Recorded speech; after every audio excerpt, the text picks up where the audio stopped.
Tawuran diduga terjadi di Jalan Abdul Muiz Cideng, Jakarta Pusat, Kamis 6 Januari 2022 siang.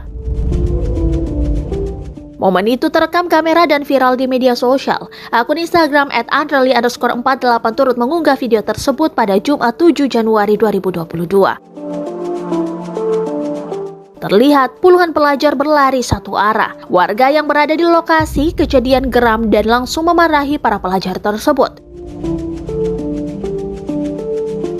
Ada yang bahkan melempar pembatas jalan, membuat pelajar yang membawa motor terjatuh. Warganet pun turut mengomentari postingan itu.